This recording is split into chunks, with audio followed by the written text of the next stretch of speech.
Bismillahirrahmanirrahim. Assalamualaikum warahmatullahi wabarakatuh.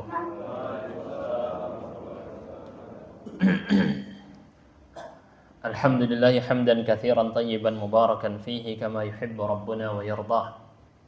Puji syukur kepada Allah Subhanahu wa taala dengan pujian yang agung, pujian yang suci, pujian yang indah. Sebagaimana Allah menyukai pujian tersebut, la nuhsi thana'an 'alaihi huwa kama athna ala nafsih. Kita tidak bisa menghitung jumlah pujian untuk Allah, sebab dia sebagaimana dia memuji dirinya sendiri. Kemudian salat beserta salam kepada teladan kita semua, Nabi kita Muhammad sallallahu alaihi wasallam beserta ahlul bait keluarganya dan juga para sahabatnya, dan juga siapapun yang mengikuti jejak langkahnya.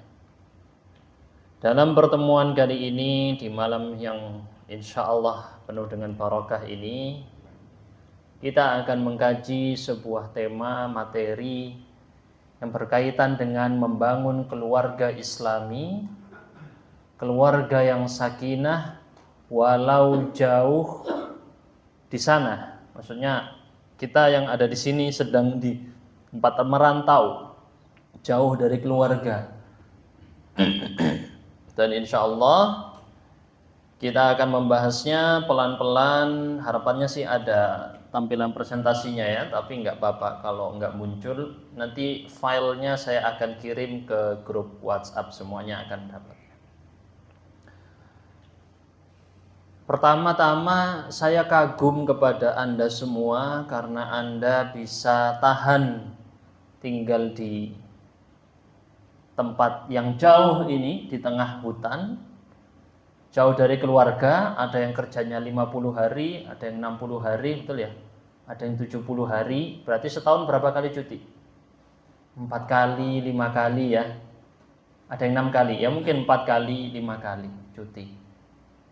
Saya 2 tahun lalu pernah kerja di sini, cuman bertahan 3 bulan, gak kuat resignnya. Karena saya tidak sesabar Anda. Anda jauh lebih sabar. Masya Allah. Saya pertama itu dulu hal yang perlu saya tekankan. Dan yang akan kita bahas kali ini pastinya kaitannya dengan kesabaran, karena membahas cara membangun keluarga yang Islami. Pertama kita harus paham dulu konsep membangun keluarga dalam Islam. Muncul apa enggak? Muncul ya. Error terus kabelnya ya. Kemarin soalnya ada yang megang kabelnya tapi orangnya enggak hadir jadinya. Baik. Muncul? Bisa ya? Oh bisa. Ternyata harus dipencet oleh kesana sini. Nah itu bisa dilihat ya, nanti itu promosi dulu Instagram saya, bisa di follow, nanti konten-konten saya banyak tampilkan di sana. Bukan komersil ini ya iklannya, tapi iklan untuk dakwah. Konten-konten saya masukkan di situ. Ada cukup banyak, hampir setiap hari ada konten baru di sana ya. Insya Allah. Pertama, kita akan memahami dulu prinsip dasar membangun keluarga dalam Islam itu kayak gimana. Kalau kita lihat di dalam surat Ar-Rum ayat 21 yang sering dipajang di surat-surat undangan pernikahan. Yang sering muncul ya di surat undangan. Ar-Rum 21. Di antara tanda kebesaran Allah apa? An khalaqalakum min anfusikum azwaja. Allah ciptakan dari diri kalian sendiri pasangan-pasangan kalian. Litaskunu ilaiha, agar kalian merasa tenang, tentram, adem, ayem. Jadi kalau punya banyak masalah, jomblo biasanya banyak masalah.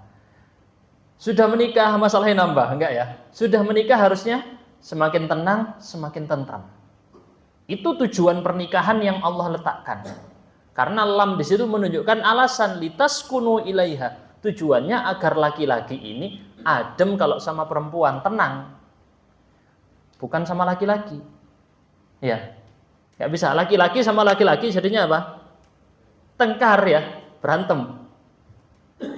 Jadi cocoknya adalah laki-laki dengan perempuan, merasa tenang di situ. Wa ja'ala bainakum mawaddah wa rahmah.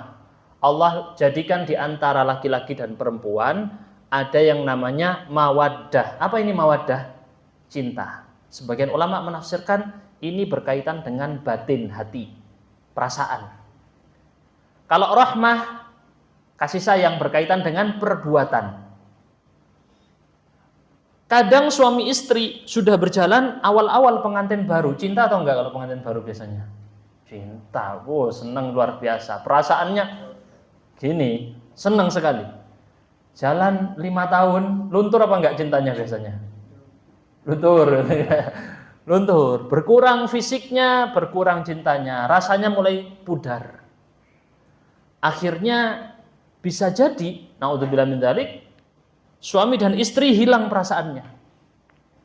Maka di sini dituntut dia untuk tetap menjaga rahmah walaupun tidak ada mawaddah.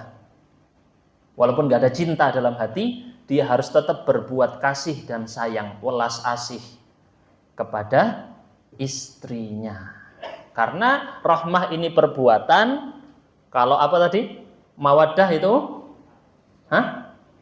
Apa mawaddah? Cinta, perasaan di hati. Biasanya kalau orang nikah doakannya gimana? Semoga jangan disingkat sama wa, wa-nya salah itu. Wa itu dan, kan harusnya sama ra harusnya ya. Tapi jangan disingkat. Kalau disingkat doanya nggak nyampe. Singkat nggak disebut. Doa jangan disingkat-singkat, namanya doa. Kemudian setelah sudah membangun keluarga, ini kita kenalin prinsip-prinsip dasarnya dulu ya, ayat-ayat yang kita jadikan dalil utama. Yang kedua, prinsip dasarnya setelah jadi keluarga, laki-laki punya tugas tanggung jawab utama, ya ayyuhalladzina amanu qu anfusakum wa ahlikum nara. Wahai orang beriman, jagalah diri kalian dan keluarga kalian dari apa? Api kebakaran. Kalau di rumah ada kebakaran, dibangunkan nggak anaknya? Malam-malam Pak, ada kebakaran, dibangunkan nggak anaknya? Dibangunkan. Kalau sholat subuh dibangunkan nggak? Kasihan anaknya, nggak usah dibangunkan gitu ya. Jadi kita itu kalau urusan api dunia semangat, wah bakaran, bangunin, ayo sholat. Kok sholat? Ayo pergi. Tapi kalau urusan api neraka, anaknya mau tidur, nggak tidur, mau sholat, nggak sholat, mau berjilbab, nggak peduli ayahnya. Ini kebalik-balik. Padahal kata Allah di sini apa? Naron waquduhan nas wal hijarah. Lihat, neraka yang bahan bakarnya adalah apa? Kalau di dunia bahan bakarnya api apa Pak?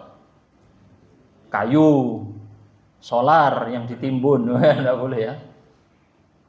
Bensin, itu bahan bakar di dunia ya. Di neraka apinya bahan bakarnya apa di situ? Coba dibaca. Apa bahan bakarnya? Manusia dan batu. Pernah kamu lihat ada api nyala pakai batu? Nggak ada, kecuali batu bara. Kita tambang. Nah, batu beneran, batu yang keras itu. Namanya bahan bakar, ketika api disulut makin berkobar ya.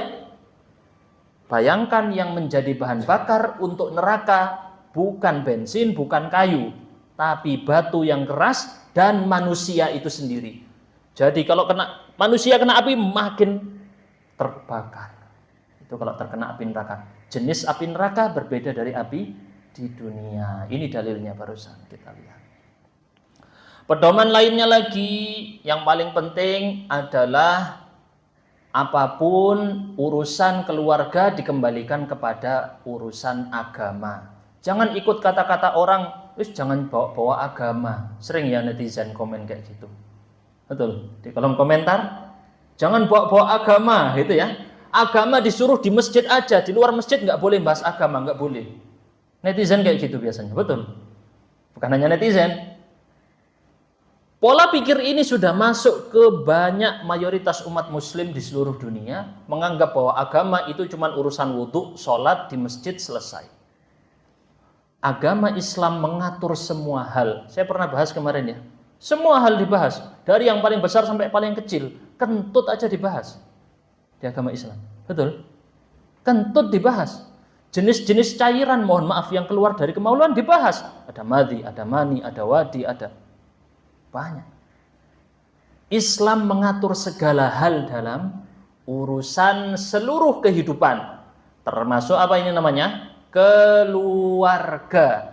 Pilihlah, kata Nabi SAW, wanita dinikahi karena 4 alasan. Apa saja 4 alasan ini biasanya? Cantik, kaya, betul ya? Bisa jadi nggak cantik tapi kaya, ingin hartanya. Atau karena punya jabatan, ayahnya orang terkenal, orang terpandang. Atau yang terakhir karena agamanya. Kata Nabi SAW, pilihlah karena agamanya, maka kamu akan beruntung. Ini hadis riwayat Bukhari dan Muslim. Berarti di sini patokan untuk membangun keluarga adalah agama, ajaran agama. Patokannya bukan, mohon maaf, kata-kata motivator, ya, walaupun motivator terkenal, kalau dia bertentangan dengan ajaran agama, nggak dipakai itu. Walaupun itu katanya presiden, kalau bertentangan dengan ajaran agama, diterima atau tidak? Tidak diterima. Ajaran agama di atas kepala, tidak bisa ditolak sama sekali. Apapun yang bertentangan dengan ajaran agama, kita pinggirkan, siapapun dia. Yang tahu konsepnya ini ya. Baik. Dan dalam Islam suami dan istri punya peran masing-masing. Ini boleh dilihat hadisnya riwayat Bukhari Muslim. Kata Nabi SAW, setiap dari kalian ini adalah pemimpin dan akan dimintai pertanggungjawabannya atas apa yang dia pimpin. Pemimpin negara akan dimintai tanggung jawabnya atas apa dia pimpin. Mimpin negara 280 juta orang. Dia bertanggung jawab atas 280 juta orang. Lama hisapnya. Ini saya bicara kenyataan. Bapak yang pimpinannya tinggi, di sini berapa karyawannya? 5.000 misalnya. Dia akan ditanya di hari kiamat tentang 5.000 karyawannya. Anda poligami punya istri 4, anak 10. Ditanya semua tentang tanggung jawab kamu 4 istrimu. Gimana? Sama juga di sini, suami menjadi pemimpin bagi keluarganya dan akan dimintai pertanggungjawabannya.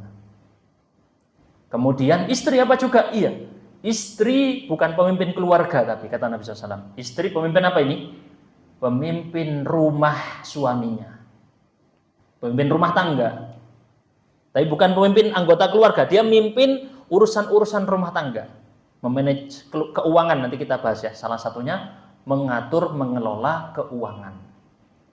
Dan juga dia akan dimintai pertanggungjawaban. Berarti di sini Islam memberikan penjelasan suami punya peran, istri punya peran. Ya, kita lihat perannya suami ya. Suami perannya adalah yang pertama menjadi pemimpin. Kalau dalam bahasa surat An-Nisa, lihat dalilnya itu ya. Ar-rijalu qawwamuna 'alan nisa. Para suami menjadi pemimpin bagi para istri. Kenapa begitu? Ada 2 alasan kata Allah. Bima faddalallahu ba'dahum 'ala ba'din. Karena laki-laki diunggulkan secara fisik di atas wanita. Kemarin saya bahas ini ya. Apa misalnya diunggulkan fisiknya? Tanding badminton, beda nggak laki-laki perempuan? Beda. Tanding bola, beda nggak laki perempuan? Beda, disamakan cuma di game aja, kelihatan sama. Kalau di pertandingan asli, beda laki dan perempuan. Yang terjun perang, laki apa perempuan? Laki, jarang perempuan, ada tapi jarang. Perempuan suruh diam di rumah. Ya kan ya? Nah, ini saja kita kenal. Kalau ke warung makan, yang bayari siapa Pak? Laki apa perempuan? Istri ya. Sing nyekel dompet istri repot. Karena sebagian suami ini walaupun pemimpin, kalau sudah waktunya gajian, semua uangnya dikasih ke istri ya. Tergantung jenis suaminya. Gak masalah itu ya, gak masalah. Akhirnya suaminya gak megang uang sama sekali, sudah diambil duluan. Nah, Jenis yang kedua alasannya adalah kata Allah wa bima anfaqu min amwalihim. Karena laki-laki memberi nafkah buat istrinya. Dua alasan. Satu alasan bawaan dari lahir, laki-laki dari lahir lebih kuat dari perempuan. Udah, alasan bawaan. Alasan kedua, alasan yang dimunculkan sekarang. Apa yang dimunculkan? Nyari duit. Kalau laki-laki nggak ngasih nafkah buat istrinya, jatuh kepemimpinannya di rumah tangga. Betul apa tidak ini? Hah? Betul ya? Laki-laki nganggur, yang kerja istrinya. Oh, dia mau ngomong apa ke istrinya? Nggak bakal. Gampang ditaati. Harga diri sebagai laki-laki jatuh di hadapan wanita. Karena dia tidak mampu memberi nafkah. Alhamdulillah, Anda insya Allah tidak terkena masalah ini ya, insya Allah. Yang kedua, tugasnya laki-laki memberi nafkah. Ada nafkah lahir, ada nafkah batin. Jangan cuma ngasih nafkah batin toh, lahirnya nggak ada. Ini ada model laki-laki kayak gini tadi saya bilang ya, nggak kerja ini. Modalnya cuma nafkah batin doang, nafkah lahir enggak. Dan kata Nabi SAW dalam hadis riwayat Muslim, ada 3 dinar. 1 dinar diinfakkan untuk jihad, 1 dinar diinfakkan untuk membebaskan budak, 1 dinar disedekahkan untuk orang miskin, lalu ada 1 dinar lain disedekahkan atau dinafkahkan untuk keluarga. Kata Nabi, yang pahalanya paling besar yang mana? Yang dinafkahkan untuk keluarga. Berarti ngasih uang buat keluarga pahalanya lebih besar dari uang untuk nafkah jihad, lebih besar daripada sedekah untuk orang miskin, lebih besar daripada membebaskan budak. Nih Pak ya, 1 dinar berapa rupiah kemarin kita bahas? Berapa? Kok 4 juta? Turun ya. 8 juta sekitar ya. Sekitar 4,4 gram 4,8 gram ya, sekitar segitu. Saya lupa ya hitungannya. Intinya dia mungkin sekitar 8 juta, di atas 8 juta. Nah, uang ini tadi, kalau dibandingkan, yang paling besar pahalanya adalah yang dikasih ke keluarga kita sendiri. Jangan kebalik-balik. Uang sudah punya banyak, wis sedekahnya buat orang lain, istrinya dikasih sedikit. Ini dia tidak memahami hadis riwayat Muslim ini tadi. Dan jangan lupa, istri juga harus nafkah batinnya terpenuhi. Kebutuhan biologis, kasih sayang, lemah lembut, dan seterusnya. Yang ketiga, suami punya peran, perlu aktif berinteraksi dengan baik kepada istri. Dalilnya adalah surat An-Nisa ayat 19. Allah berfirman, wa'ashiruhunna bil ma'ruf. Perintahnya kepada suami. Istri tidak diperintahkan di sini. Yang diperintah siapa? Suami. Karena suami atau laki-laki itu harus yang peran aktif. Jangan nunggu. Laki-laki itu aktif, istri itu nerima. Bawaannya memang kayak gitu ya. Laki-laki itu biasanya adalah yang aktif, yang memulai, yang inisiatif. Jangan nunggu. Laki-laki kok nunggu? Laki-laki yang mulai. Wa ashiruhunna bil ma'ruf. Mulailah, pergaulilah mereka dengan cara yang ma'ruf. Apa yang ma'ruf ini? Yang baik menurut adat istiadat masyarakat. Dikembalikan ke adat istiadat. Allah tidak jelaskan dengan detail seperti apa cara berbuat baik dengan istri. Tapi ini dilepas kepada urusan urf dalam istilah syariat. Urf itu apa? Adat istiadat masyarakat. Masyarakat nganggap ini baik, itu adalah baik. Itu dalam perkara yang dilepas oleh syariat tidak dijelaskan. Ini ya, ini yang disebut dengan urf. Barusan bil ma'ruf, bisa dilihat di tafsir-tafsiran tentang kata ini. Kemudian kita juga lihat hadis Nabi SAW, khairukum li ahli, orang terbaik dari kalian adalah orang yang paling bagus buat keluarganya. Karena biasanya yang tahu jelek-jeleknya orang itu keluarga. Bapak bos kalau mau interview pegawai yang bagus, harusnya jangan interview orangnya. Ya biasa kalau lamaran kerja interview orangnya kan, interview istrinya, dia tahu buruk-buruknya. Interview keluarganya, anaknya. Ini orang suami ini bagus nggak sama istrinya, bagus nggak sama anaknya. Karena kalau dia sudah kasar sama istri dan anaknya, apalagi sama orang lain.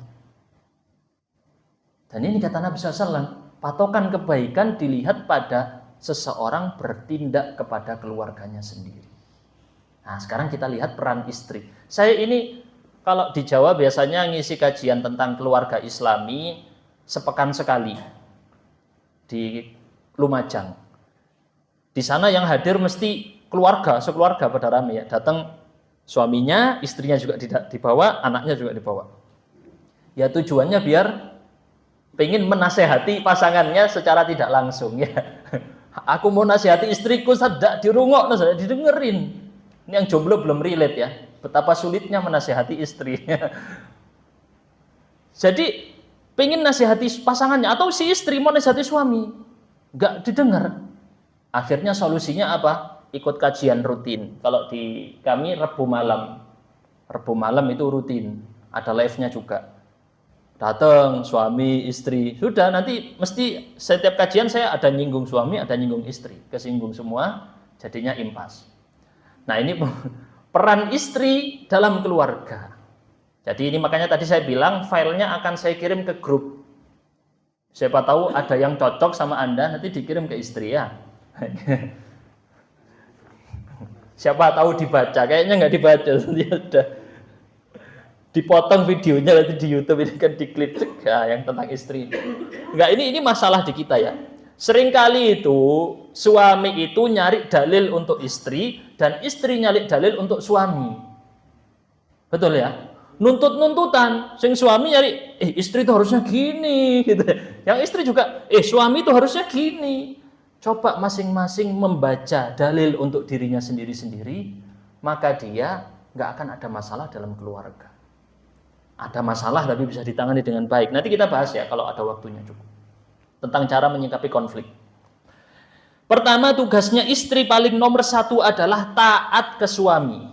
Karena pemimpinnya suami. Selama bukan maksiat. Tadi makanya saya bilang walaupun presiden. Kalau perintahnya adalah menyelisihi syariat Islam, maka tidak ditaati. Karena Nabi SAW mengatakan dalam hadis riwayat Ahmad, tidak boleh menaati makhluk dalam rangka bermaksiat membangkang kepada Sang Pencipta. Ya, hadisnya ya, kelihatan ya. Baik. Dan perempuan itu dijanjikan pahala yang besar, tapi pekerjaannya simple. Lihat hadis riwayat Ahmad dengan sanad yang sahih. Kalau perempuan itu sholat 5 waktu dan puasa Ramadan, berapa ini? 2 ya? 2 tugas ya. Sholat 5 waktu dan puasa Ramadan, dan dia menjaga kemaluannya. Maksudnya untuk selain yang dihalalkan. Kalau suaminya boleh. Menjaga kehormatannya. Ini ketiga. Dan menaati suaminya, maka dikatakan kepada dia, masuklah ke dalam surga dari pintu manapun yang kamu mau. Pintu surga ada berapa, Pak? Pintu surga ada berapa? Ada 8. Ya. Besok insya Allah kita bahas. Besok malam kajian khusus tentang bagaimana gambaran surga. Isinya seperti apa? Tanahnya terbuat dari apa? Bangunannya terbuat dari apa? Gambaran bidadari surga seperti apa? Jangan khawatir meninggal jomblo. Walaupun meninggal dalam kondisi jomblo, aduh belum nikah tapi meninggal dulu. Bisa nikah di mana? Di surga. Betul? Ada penduduk surga yang jomblo? Enggak ada. Semua penduduk surga ada kenikmatan menikah di sana. Jangan khawatir. Bagi yang di dunia juga, aduh Ustaz saya pengen poligami, tapi istri aduh enggak bisa ini. Mau poligami sulit gitu ya. Tenang, kita bisa poligami di mana? Di mana? Di surga. Sama saya juga takut poligami, saya juga takut sama dengan Anda ya. Jadi saya sudah kalau memang tidak bisa poligami di dunia ya semoga Allah takdirkan poligami di surga. Enggak mau poligami, Pak? Enggak mau? Kok enggak ada yang jawab ini ya? Baik, kita lanjutkan. Enak jadi perempuan itu, cuman melakukan 4 tugas dijamin surga. Kalau laki-laki mau masuk surga, wah sulit.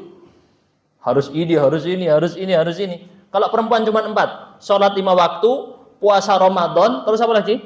Menjaga kemaluannya, terakhir taat sama suami. Wis masuk surga, bebas mau masuk pintu yang mana aja, silakan. Lanjut, yang kedua tugasnya perempuan masih nyambung dengan yang tadi. menjaga diri saat suaminya sedang tidak ada, seperti Anda sekarang ini lagi kerja jauh 70 hari, istrinya nggak ada, siapa sih di sana? Maka tugas perempuan harus menjaga kehormatannya, pandangannya, kemaluannya, berinteraksi dengan laki-laki lain, nggak boleh sembarang. Jangan yang laki-laki capek-capek kerja di sini, yang istrinya selingkuh. Naudzubillahi min dzalik. Apa ada kayak gitu? Banyak. Bukan ada lagi. Banyak. Makanya penting membekali keluarga dengan agama sebagai benteng agar istri tidak berbuat selingkuh. Nah, kita lihat di sini ya. Dalilnya apa? Dalam Al-Qur'an, fas-salihatu qanitatun hafizatun lil ghaibi bima hafizallah. Mereka adalah perempuan-perempuan yang soleh, taat, dan mereka menjaga diri mereka ketika suaminya nggak ada. Dia jaga bahkan hartanya suami dan rahasia rumah tangganya. Aibnya nggak diumbar-umbar. Oh, suamiku kentutan, nggak diumbar. Suamiku bau kecut, nggak diumbar. Walaupun beneran ya, tapi tidak diumbar. Dia menyembunyikan aib-aib suaminya. Bahkan walaupun sudah cerai, dia jaga mantan suaminya.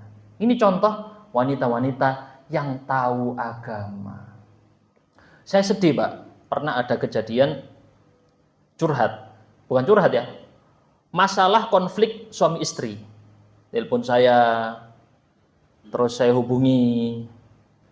Konflik lah ya. Konflik ini apakah pokoknya sudah hampir talak 3. Masalahnya besar.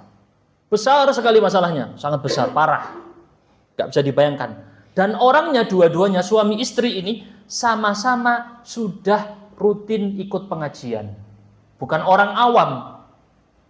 Orang pakai jilbab lebar, orang tahu syariat. Tapi terjerumus dalam maksiat besar dua-duanya. Saya tidak perlu sebut. Dan ternyata problemnya, sang istri tidak tahu bahwa istri menolak ajakan suami di atas ranjang. Itu apa hukumannya? Dilaknat oleh para malaikat. Bukan satu malaikat yang melaknat. Para malaikat melaknat istri tadi itu sampai pagi. Ancamannya itu. Saya heran, sang istri ini nggak tahu hadis ini. Berarti selama ini bertahun-tahun dia ikut pengajian nggak pernah disebutkan hadis ini. Aneh saya ya dengarnya ya. Dia ngaku nggak pernah tahu hadis ini. Nah ini makanya penting gimana caranya istri bisa menjaga dirinya saat suami tidak ada, dibekali dengan ilmu agama. Jangan nikah cuma modal, wis pokoknya dia cantik Ustaz. Saya lihat di TikTok kok cantik, waduh. Ingat, kalau dia cuma modal cantik doang tapi agamanya nggak bagus, kamu sudah menikah, setelah itu kamu tersakiti hatimu terus. Karena dia menampilkan, memamerkan kecantikannya untuk laki-laki lain. Kamu tidak spesial di matanya. Lanjut lagi ya. Bahkan dalam hadis riwayat Muslim, kata Nabi SAW, kalian laki-laki punya hak atas para istri agar mereka tidak boleh mengizinkan siapapun untuk masuk ke tempat tidur kalian. Gak boleh. Pasang CCTV, pasang aja CCTV. Ya Pak ya. Karena Anda di sini 70 hari lebih. Ada yang 70, 50, 60. Saya khawatir karena saya bukan tanpa data ya. Saya waktu dulu 2 tahun lalu kerja di sini, ada pegawai yang curhat ke saya. Kasus kayak gini. Kasus istrinya selingkuh segala macam, kasihan banget, kasihan. Dia capek-capek kerja di sini, ternyata istrinya selingkuh, dia harus menjatuhkan talak secara jarak jauh. Parah. Dan saya yakin bukan hanya dia yang mengalami masalah-masalah seperti ini. Bagus kalau yayasan buka bilik pengaduan, bilik apa istilahnya, konsultasi tapi menjaga privasinya. Dengan ustadz dia bisa bebas konsultasi tentang masalah rumah tangga. Karena saya saya disclaimer dulu. Banyak ustadz, mohon maaf karena kesibukan mereka, ketika mereka menghadapi masalah rumah tangga, yang mereka jawab adalah hukumnya. Saat ini hukumnya gimana? Dijawab, ini hukumnya talaknya sudah jatuh. Ini talak belum jatuh. Ini gini. Disebutkan hukumnya. Padahal nggak sesimpel itu. Yang lebih penting dari sekedar hukum dan fatwa adalah kita dudukkan bareng-bareng masalahnya. Saya bantu selesaikan. Saya carikan solusinya. Alhamdulillah yang tadi saya ceritakan 2 suami istri yang dia itu masalahnya besar, parah ya. Nggak bisa saya sebut karena aibnya sangat parah. 2 suami istri ini alhamdulillah bisa rujuk bareng-bareng kembali. Dan mereka siap. Jadi saya minta, yang suami minta apa aja ke istrinya, sebutkan. Yang istri minta apa aja ke suaminya, sebutkan. Saya pertemukan itu aja, karena mereka nggak bisa nyampaikan langsung. Yang suami nggak bisa bilang langsung ke istri terus terang, sungkan. Yang istri juga nggak bisa terus terang ke suaminya, minta apa. Saya jelaskan semuanya, akhirnya tahu. Oh, yang laki pengen ini, yang perempuan pengen ini. Pas ketemu sama-sama sepakat, deal, langsung siap rujuk. Alhamdulillah, kembali jadi keluarga. Nah, ini penting ya teman-teman ya, agar tidak langsung memutuskan dalam hal-hal seperti ini. Nah, kita lanjutkan lagi. Istri juga ngatur duit. Waduh, ini penting juga teman-teman tahu tentang masalah manajemen keuangan. Itu istri punya tugas sebenarnya dalam hal ini, sehingga tidak salah apabila istri mengatur keuangan keluarga. Justru itu adalah tanggung jawab dia memang ya. Itu dalilnya, saya percepat saja karena ada beberapa pembahasan yang penting-penting banget yang perlu saya dahulukan ya. Kemudian istri harus jadi sumber ketenangan suami. Jangan istri itu kalau keluar make upan, tapi di dalam rumah nggak make upan. Nah, sebagian gitu ya. Mau acara di luar rumah, istrinya dandan, cantik luar biasa, pakai baju bagus. Tapi kalau di rumah suaminya dikasih bau kelek, suaminya dikasih wajah kecut, minyakan, keringetan ya, rambutnya berantakan, pakai baju apa adanya.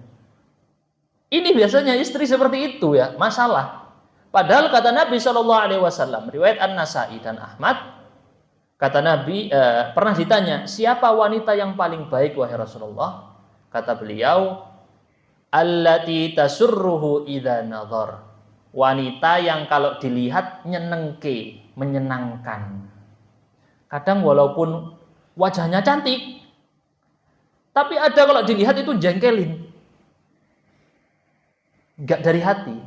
Tapi ada istri jelek lah, mohon maaf ya, secara fisik kurang menarik.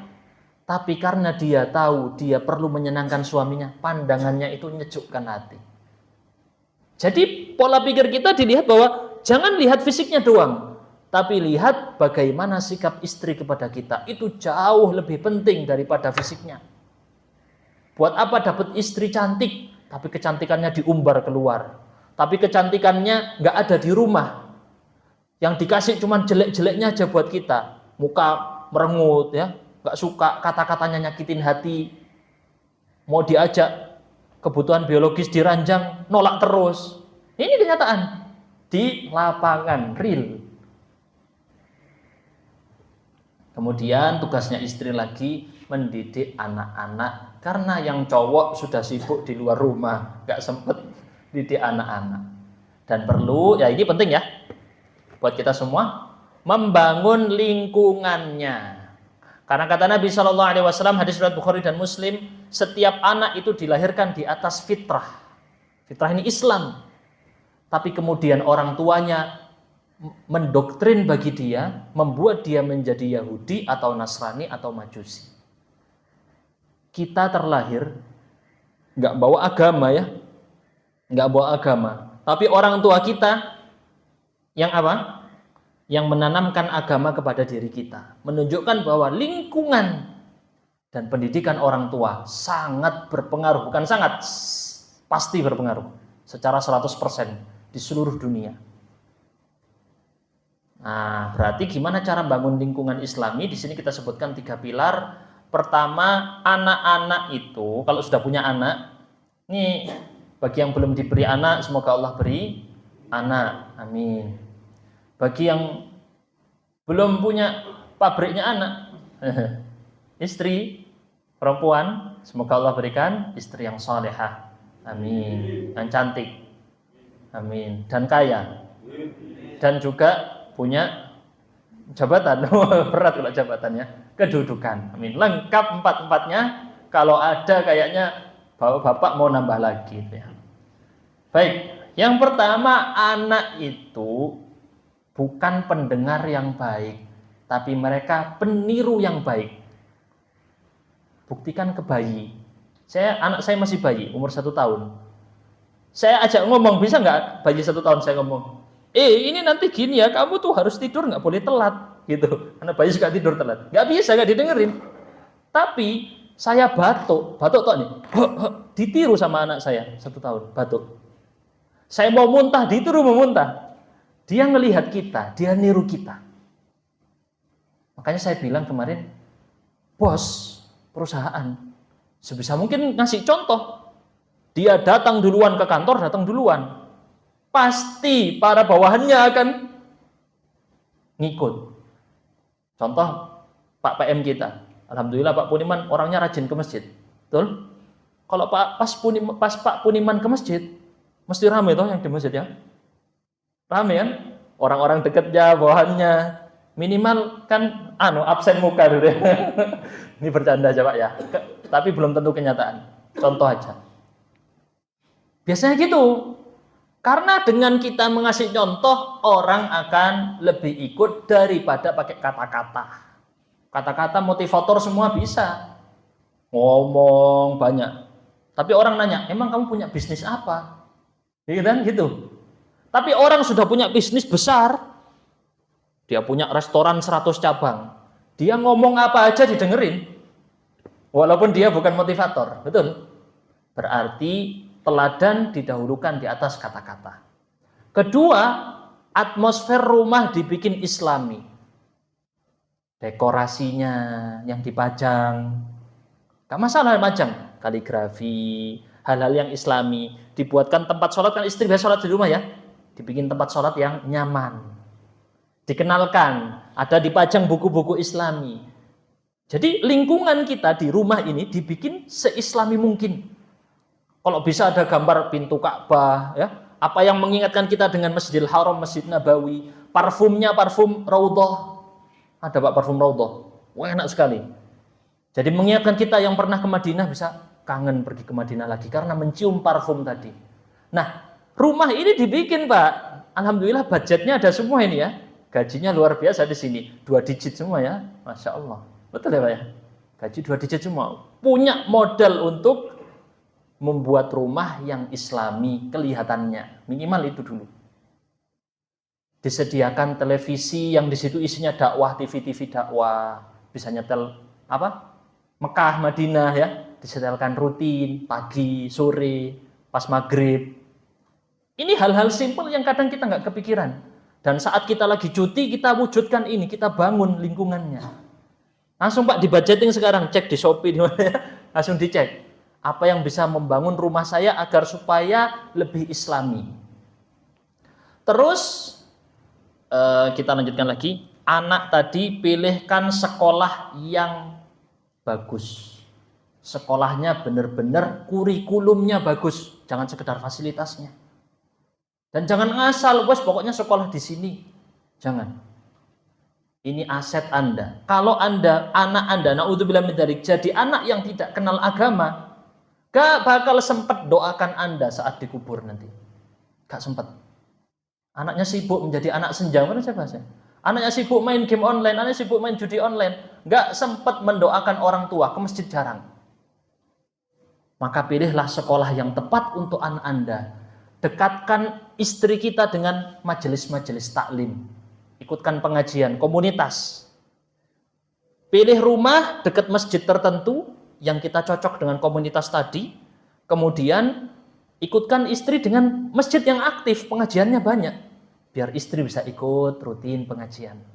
Ini hal-hal sederhana gini kadang nggak kepikiran di bapak-bapak, karena pikirannya terlalu banyak, mikir listrik, tagihan ini, tagihan itu, cicilan ini, ya, nggak sempat mikirin ini kadang. Baik, berikutnya di sini saya memberikan contoh sistem pendidikan keluarga Islami khusus untuk ayah di perantauan ya.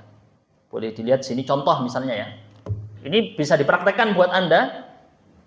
Insya Allah bisa dipraktekkan buat Anda. Ini saya lihat masih ada sisa 10 menit ya. Kita bisa bahas ini secara khusus. Membangun sistem yang mendukung anak-anak untuk aktif ibadah walaupun kita nggak ada di situ. Kita jauh dari mereka tapi mereka terbiasa dengan itu, jadi habit, jadi kebiasaan. Contoh, misal, biasanya kalau orang ngaji jam berapa Pak? Ngaji Pak, biasa ngaji Quran. Habis subuh sama habis maghrib biasa ya. Karena nggak ada jadwal kerja itu, kecuali ditambah mungkin ya, karena shift tertentu. Tapi biasanya habis subuh sama habis maghrib nggak ada kerja. Waktu cocok untuk ngaji Quran. Kita ajak video call. Istri kita, anak kita, video call. Ayo simaan. Kamu ngaji, aku dengerin. Aku ngaji, kamu dengerin. Jangan video call cuma ngobrol-ngobrol nggak jelas. Nah ini nanti akan jadi kebiasaan. Pas cuti dibiasakan. Ayo nak, habis subuh. Ngumpul-ngumpul sini. Anak-anaknya ngumpul sama istrinya. Ayo, istrinya suruh pakai mukena. Walaupun haid, cukup mendengarkan. Baca Quran. Habis baca Quran bisa baca buku. Punya buku agama dibaca mungkin 5 menit. Dibaca, semua mendengarkan. Ini kalau diwujudkan, maka rumah tadi dinaungi oleh para malaikat. Karena kata Nabi SAW, majelis ilmu itu majelis yang dinaungi para malaikat. Karena para malaikat itu ridho atas apa yang dilakukan para penuntut ilmu. Kayak kita sekarang ini, di atas kita ada para malaikat Pak. Gak kelihatan tapi. Gak kelihatan ya? Gak ada yang bisa lihat. Kalau bilang bisa lihat, sesat. Gak ada ini, gak kelihatan. Tapi ini ada di atas kita. Dan kita yakin, seyakin-yakinnya, bahwa para malaikat sedang menaungi kita karena ridho atas apa yang kita lakukan saat ini. Mempelajari firman Allah dan sabda Nabi-Nya. Oke, kita lanjut lagi ya di sini ya. Contoh, buat challenge, buat tantangan. Jangan tantangannya, challenge-nya cuma mandi pakai air es ya, kayak di TikTok itu. Itu challenge tidak jelas. Challenge di sini, tantangannya misalnya ya, ayo tantangannya sekarang setiap hari sholat duha ya. Nah nanti pas video call ditanya, sudah sholat duha belum tadi? Anaknya ditanya, istri sudah sholat duha belum? Yang ini mungkin agak sulit kalau langsung sekarang nunggu Anda cuti. Cuti dipraktekkan pelan-pelan. Nanti ketika Anda wafat, mereka sudah terbiasa dengan ini. Saya pernah podcast dengan salah satu orang ustadz. Mungkin ada yang kenal, ada namanya Ustadz MH Hasan. MH Hasan Aminullah, MH Hasan Ayatullah, MH Hasan Nasrullah, MH Hasan, siapa lagi lupa saya, ada 4 ya. Empatnya kuliah di Madinah, yang 2 lulus sampai S3, 1 jurusan tafsir, 1 jurusan hadis. Lebih dari 10 tahun, 15 tahun lebih bahkan mungkin ya, kuliah di Madinah kota Nabi. Mereka terlahir dari keluarga yang sama, bahkan semua keluarganya termasuk yang perempuan, insya Allah para penghafal Quran. Hafal semua. Dan mereka sama orang tuanya ditarget hafal Quran waktu SMP. Nggak boleh lanjut SMA, kalau dia mau lanjut SMA harus hafal Quran dulu, kalau enggak dia suruh biaya SMA sendiri, nyari uang sendiri. Jadi sejak kecil mereka dibiasakan habis subuh setoran sama kakaknya. Yang adik-adik kecil-kecil, masih SD, setoran sama kakaknya yang SMP. Dan itu dibentuk sejak kecil. Nggak nyuruh, ayahnya sudah nggak nyuruh, rutin kayak gitu. Karena sistemnya sudah dibentuk. Kayak Anda di perusahaan ini, sistemnya sudah dibentuk. Anda jalan sendiri jam segini. Emang pemiliknya ngawasin beneran datang ke sini? Enggak. Pemiliknya pinter, dia buat sistem. Sistemnya yang berjalan, perusahaannya jalan sendiri. Sama juga kita ingin membuat keluarga kita dengan sistem yang bisa berjalan sendiri. Tapi Anda di sini bukan pewaris, Anda perintis. Harus capek. Ya kan ya? Justru di situ letak asiknya, kan gitu. Baik. Nah, lanjut ya.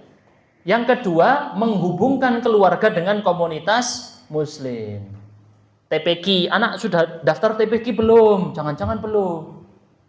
Nggak ada TPQ di tempat saya, carikan guru privat Quran. Guru privat rutin ke rumah. Kalau bisa yang supaya terjaga, istri jangan sampai terganggu. Ya, Maksudnya, misalnya guru privatnya laki-laki kan repot nanti. Ketemu sama istri kita misalnya, nggak cocok. Nah, jadi cari gimana caranya guru privat ketemu di masjid. Carikan majelis taklim khusus perempuan. Masjid kan kalau bisa cari lokasi rumah, beli rumah yang dekat masjid yang kita nyaman di situ, yang memang komunitas kita. Jangan nyari masalah, nyari rumah sembarang pokoknya murah, enggak. Cari rumah yang dekat dengan komunitas yang bagus, lingkungan bagus. Terus kemudian, nah ini ya, ini contohnya lingkungan itu pengaruh. Kata Nabi SAW, teman yang baik dan teman yang buruk itu seperti penjual minyak wangi dan pandai besi. Ini kalau temannya rajin ke masjid, ya ikut ke masjid juga sini. Kalau temannya main judi online, ya ikut judi online semua. Pengaruh. Komunitas judi online karena temannya sulit untuk lepas. Orang jadi minum alkohol karena teman-temannya. Kata Nabi SAW, penjual minyak wangi, kalau dia nggak ngasih kamu minyak wangi gratisan, minimal apa? Kena baunya, gratisan baunya, harum. Minimal dikasih tester. Pandai besi juga gitu. Kalau temenan sama pandai besi, kalau nggak kena percikan apinya, minimal kena bau asapnya. Atau temenan sama tukang sampah, minimal kena bau sampah. Lingkungan itu sangat berpengaruh. Jangan sampai Anda ninggalkan keluarga jauh-jauh di sana, nggak dicarikan lingkungan yang bagus. Lingkungan bisa jadi masjid, komunitas, majelis taklim, sekolah, pesantren. Ini harus dipikirkan ini. Jangan kita ninggalkan keluarga, wis udah asal berangkat aja. Jangan. Terus, ini masih ada waktu dikit ya. Membuat aturan keluarga. Didiskusikan dengan istri. Jangan banyak-banyak dulu. Kasih aturan. Dan anak nggak akan komplain, demo gitu. Nggak ada. Nggak akan demo. Anda buat aturan-aturan tertentu. Aturan. Nah, kamu hanya boleh main HP hari Minggu. Wis. Tegas. Anda lihat di orang-orang Chinese, Tionghoa. Mereka punya aturan jelas dalam masalah uang saku. Misalnya, orang Tionghoa zaman dulu ya. Orang Chinese, orang Cina, mereka dalam urusan uang saku, anak-anak Cina itu biasanya nggak dikasih uang saku gratisan. Kalau kita dikasih gratisan ya, nilai 5.000, 10.000 hari ini, kasih gratisan. Enggak. Mindset orang Tionghoa adalah dia tidak boleh mendapat uang gratisan. Dia disuruh kerja dulu. Nah, kamu sapu. Kalau kamu sudah nyapu rumah ini, kamu dapat uang. Bukan mengeksploitasi anak, tapi mengajarkan kepada anak Tionghoa bahwa uang itu diperoleh dengan kerja keras. Sehingga ketika dia dapat uang, dia akan menghargai uang ini. Ini hasil dari aku kerja keras. Ini contoh ya, orang Tionghoa kayak gitu. Mereka saja orang Tionghoa, bukan biasanya orang Tionghoa ada yang muslim, ada yang enggak, tapi mayoritasnya di negara kita non-muslim. Mereka saja berani membuat aturan. Kenapa orang tua sekarang, anak milenial dan Gen Z, takut buat aturan buat anaknya. Anaknya dilepas gitu aja, terserah wis. Padahal orang tua kita dulu didik kita gimana, Pak? Keras ya? Pakai sabuk di situ ya, dicambuk, betul? Pernah ngerasakan? Sama saya juga pernah ya. Dicambuk pakai sabuk. Diambil penebah itu apa? Sapu lidi, dipukulkan sapu lidi, benar dipukul. Ada aturan yang jelas. Karena mau nggak mau manusia itu harus diatur. Perusahaan aja harus ada aturan, kalau nggak ada kacau. Harus ada aturan. Dan kita kontrol. Video call ditanya, "Anak, ayo tadi main gamenya berapa lama? Nggak boleh lama-lama ya, 1 jam aja," misal contoh ya. Jangan main game terus, harus diatur. Kemudian dikasih target. Ayo kita nabung, kita Idul Adha depan kita nyembelih hewan kurban ya. Gimana tabungannya sudah ada? Kayak gitu. Diatur, membudget. Target hafalan, adik hafalannya sampai mana? Oh, ayo coba ayah simak Al-Bayyinah ya, ayo dibaca. Lam yakunil ladzina. Perlu ada follow up dari kita. Ngecek, kayak Anda kerja, ngecek bawahannya. Gimana kerjanya sudah belum, Pak? Loh, kok belum? Ayo targetnya gimana? Lah, kita di perusahaan ada target loh. Target pekanan ada, Pak ya? Target harian, target pekanan, target bulanan. Kok urusan agama tidak punya target untuk keluarga? Terus yang terakhir, setelah kita planning di perusahaan juga ada namanya evaluasi. Ada nggak, Pak? Evaluasi, Pak. planning untuk masa depan, evaluasi untuk masa lalu. Kita bahas evaluasi. Ya, yuk kemarin gimana sebulan ini? Kakak di sini hafalnya berapa juz kemarin? Bukan berapa juz ya, hafalannya. Atau misalnya sholatnya gimana? Sholatnya ada bolong enggak? Gimana? Ditanya ke istrinya juga. Ini anak ini apa? Ada akhlak enggak bagus enggak? Dicek. Akhlaknya ada yang enggak baik sama orang tua enggak? Diperbaiki. Nah, hal-hal seperti ini yang akan membentuk keluarga yang bagus. Satu penutup ya, keputus ya. Satu penutup ini, mohon maaf lebih dikit ya, satu penutup. Nah, ini saya tampilkan di layar. Bentar. Karena ini slide-nya ada 57 halaman. Nanti saya bagikan, silakan bisa dibaca sendiri ya. Termasuk yang belum saya bahas tentang menghadapi konflik rumah tangga. Nanti bisa Anda baca sendiri ya. Di situ nanti menggunakan mediator, ini aturan-aturan fikih yang dimasukkan di sini. Nah, yang saya mau singgung adalah ayat di surat Al-Kahfi, kisah Nabi Khidir. Ini sebagai penutup terakhir ya Pak ya. Nabi Khidir pernah datang ke suatu kampung, lapar sama Nabi Musa. Pengen makan, namanya tamu biasanya dijamu ya.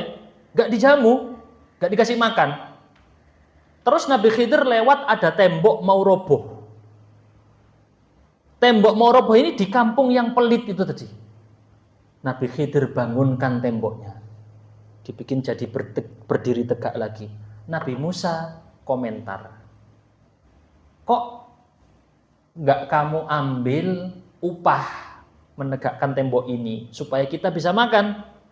Kenapa nggak diambil upah? Nabi Khidir kemudian menegur. Kan tadi saya sudah bilang jangan bertanya, jangan komentar yang aku lakukan. Ingat ya kisah Nabi Khidirnya, pernah tahu ya?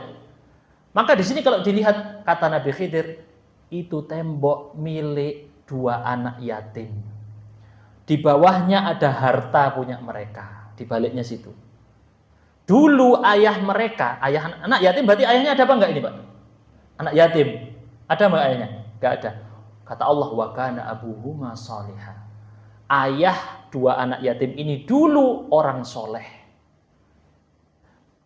Sudah meninggal orangnya, sudah enggak ada. Allah jaga harta anak-anaknya. Padahal ayahnya sudah enggak ada. Karena kesolehan bapaknya. Bisa jadi Anda sekarang jadi orang yang rajin ke masjid karena doa leluhur kita dulu. Bisa jadi kakek kita dulu orangnya, pas kita lihat kok keluargaku enggak ada Ustaz yang belajar agama, enggak ada. Aku sendiri. Bisa jadi itu adalah bekas doa leluhur kita. Nenek, kakek, nenek moyang kita, ada orang yang soleh, lalu Allah jaga anak turunnya lewat kita. Masya Allah ya. Maka kalau Anda ingin keluarga di rumah terjaga, jaga ketakwaan diri kita, jadilah bapak yang soleh seperti di kisah Nabi Khidir. Allah jaga keluarga Anda. Ihfadillaha yahfadka. Jagalah Allah, maka Allah akan menjagamu, menjaga keluargamu. Subhanakallahumma bihamdika asyhadu an la ilaha illa anta astaghfiruka wa atubu ilaik. Wassalamualaikum warahmatullahi wabarakatuh.